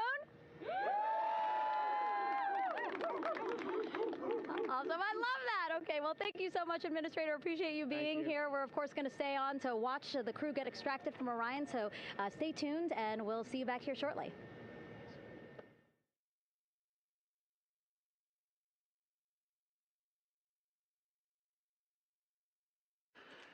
Thank you, Megan, and thank you, Administrator Isaacman.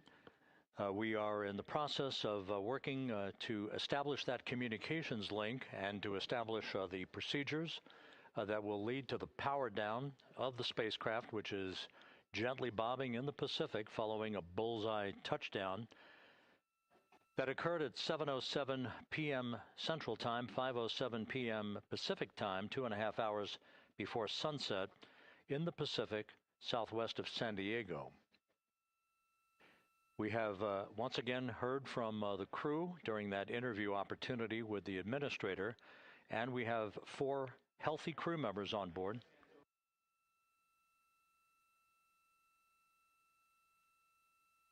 We now have confirmation that the vehicle has been powered down as per the procedures, so we have vehicle powered down.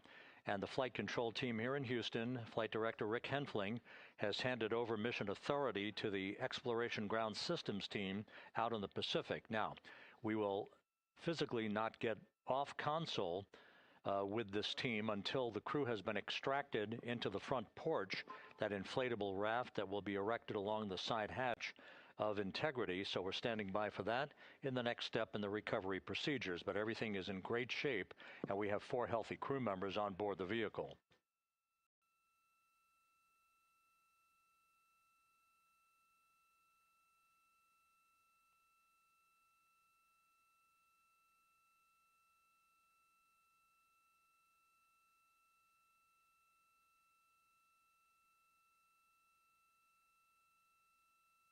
All of the entry events went by the book, no issues, perfect trajectory for Integrity that was culminated with one final raise burn to improve the angle of attack for the vehicle as it entered the Earth's atmosphere. All of that flight dynamics computation worked like a charm.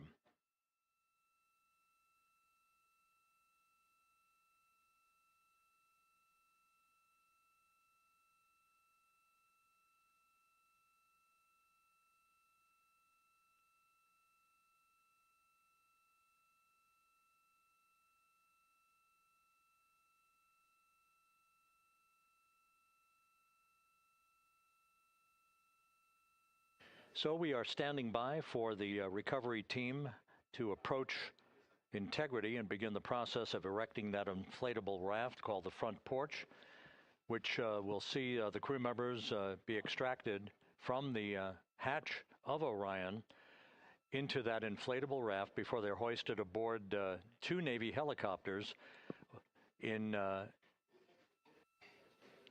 variety of different configurations. Each crew member will be hoisted in sequential fashion, in alternating fashion, 2 crew members for each helicopter before they turn around to head back to the John P. Murtha. Once on the deck of the ship, they'll be brought into medical bay for comprehensive medical exams. But Reed Wiseman has reported several times that the crew is in excellent shape.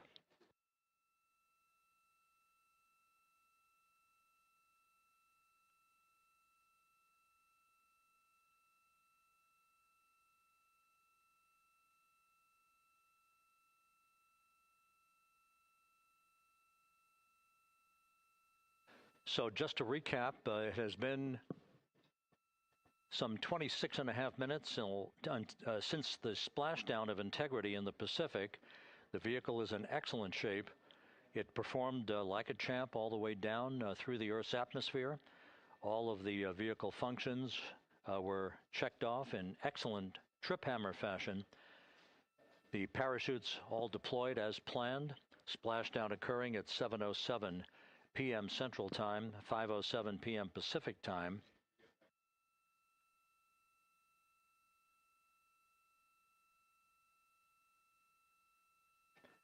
And after a bit of a tussle to try to establish a communications link with the recovery team, we were finally able to run through the procedures for the powering down of the vehicle. We've handed over mission authority to the Exploration Ground Systems folks out in the Pacific, and the recovery team will be approaching the vehicle shortly to erect the inflatable raft called the front porch before opening the hatch to Integrity to bring the crew members onto that raft before they're hoisted onto two Navy helicopters, two crew members for each helicopter, before they're flown back to the deck of the USS John P. Murtha.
This is Mission Control Houston. After talking to the flight dynamics folks, we have a bit of a refinement on the splashdown time for you. Their computation shows a splashdown time of 7:07 and 27 seconds p.m. Central Time, 7:07 and 27 seconds p.m. Central Time.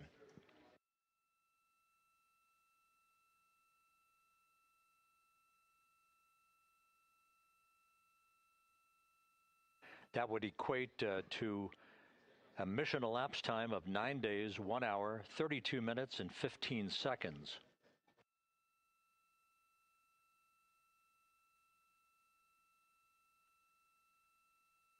Once again, from Flight Dynamics, a splashdown time of 7:07 and 27 seconds p.m. Central Time.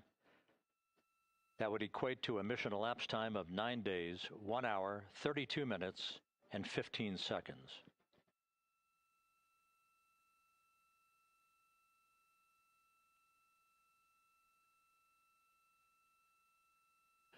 Reports from the Pacific indicate that the recovery team in communications with the crew aboard Integrity, that the crew remains in excellent shape as they await the approach of the team for a final hazard gas evaluation before they move to the side of the vehicle to erect the inflatable life raft called the front porch.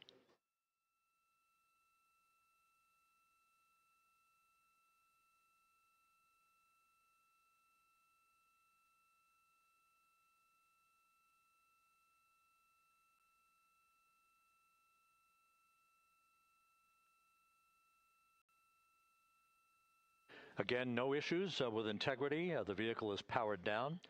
All of its systems are now safed.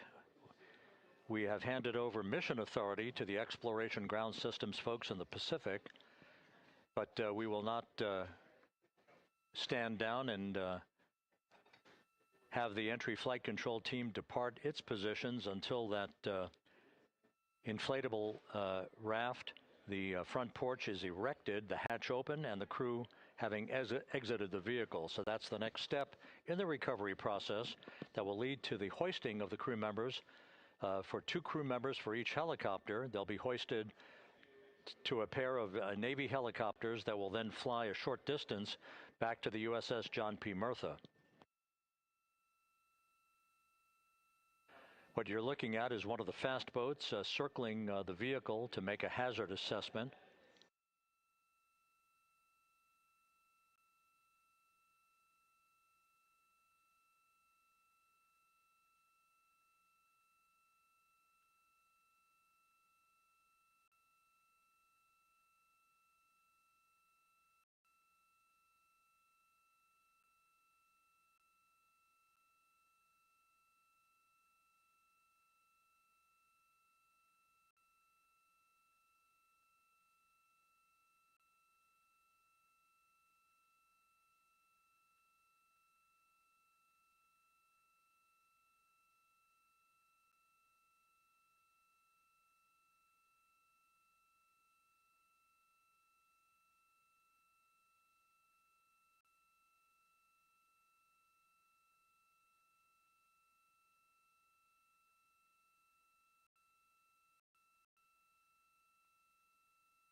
This is Mission Control Houston. Once again, you're watching the initiation of the recovery of the Artemis crew aboard Integrity.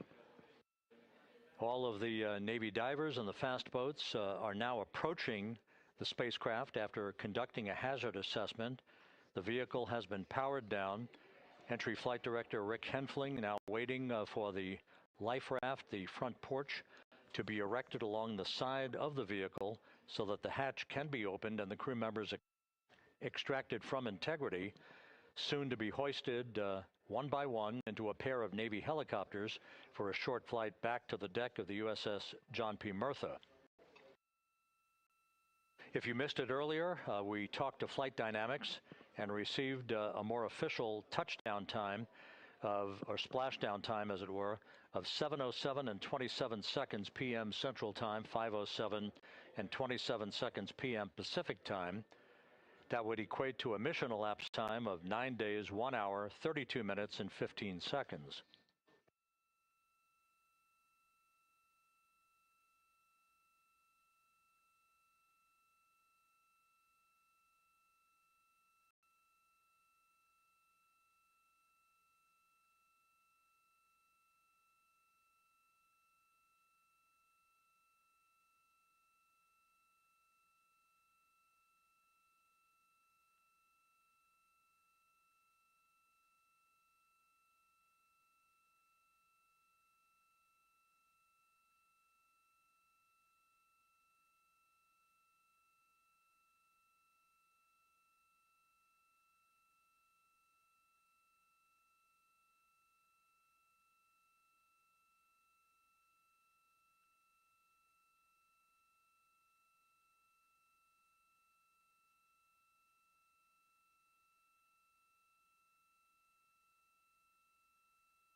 Continuing to get excellent views from the imagery assets out at sea in the Pacific of integrity. We continue to get good reports from the landing and support officer, who's in contact with the recovery team, that the crew is in excellent shape, no issues.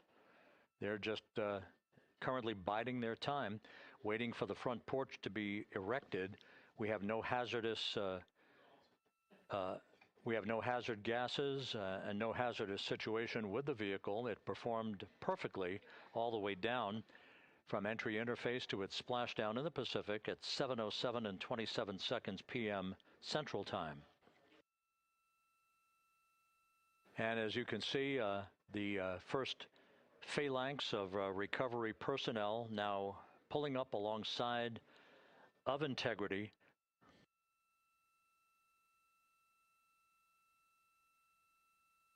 This includes Navy divers, a Navy flight surgeon, and other recovery personnel who have trained for several years for this recovery process.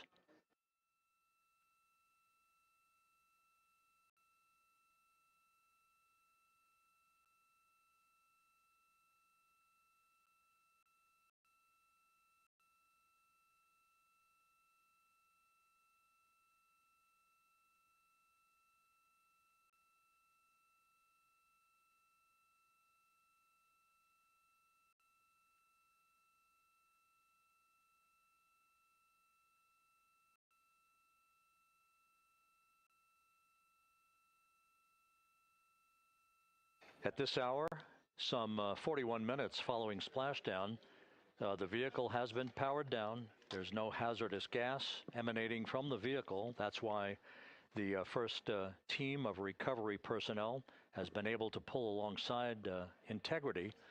And the reports continue to come in that the 4 astronauts are in excellent shape.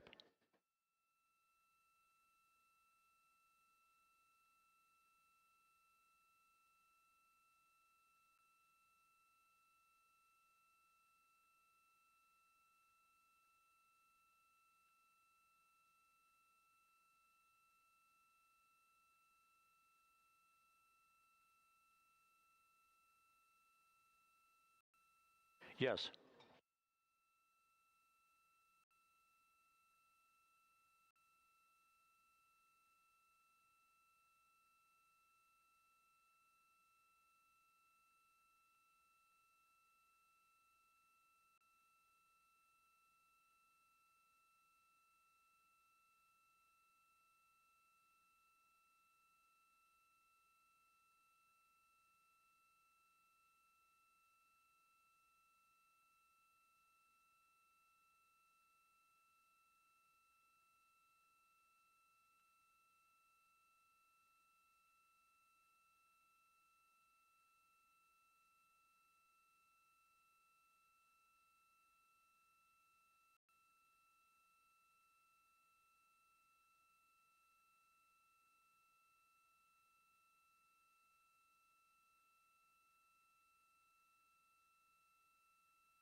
This is Mission Control Houston, continuing to watch the initiation of the recovery of Integrity's astronauts.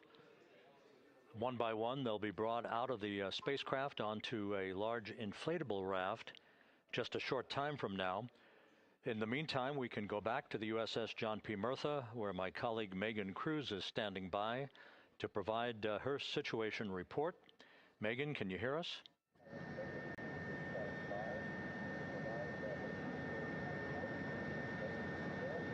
Hey, Rob. Yes, I can hear you. Thank you. Yeah, we're back here on the bow of the recovery ship where there are still plenty of people peering out into the water. We are not very far from the action everyone is seeing on their screen now. The Orion spacecraft, Integrity, in the ocean, surrounded by a number of recovery boats.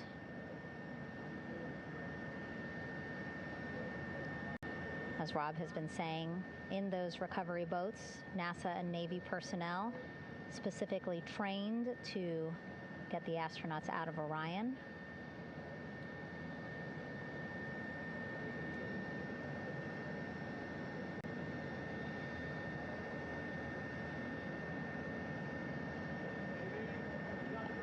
In some of our wide shots, you can probably see that there are 6 boats out in the water. More than 40 people out in the water right now on those boats.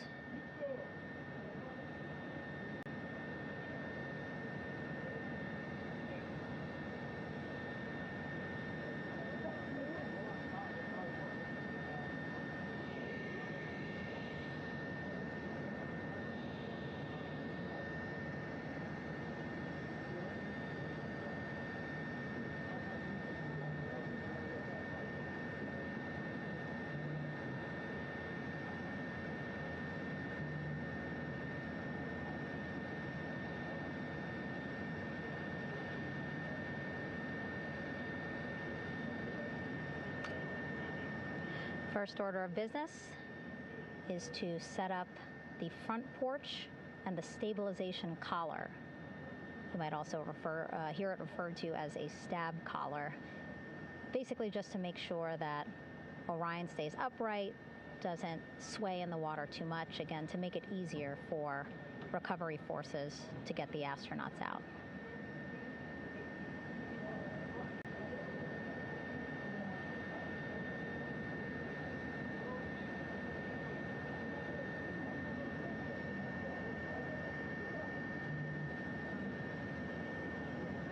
Again, we splashed down in the Pacific Ocean just after 5 p.m. Pacific time here.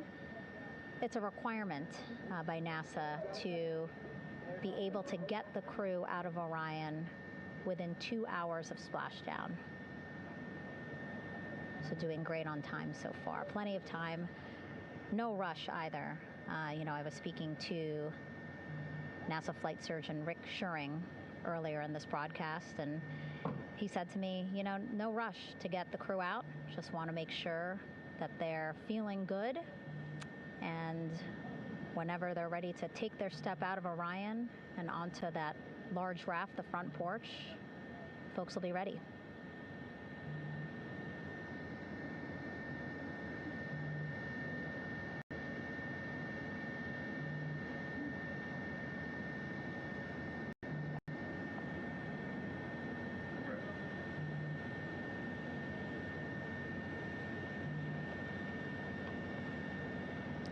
And as there are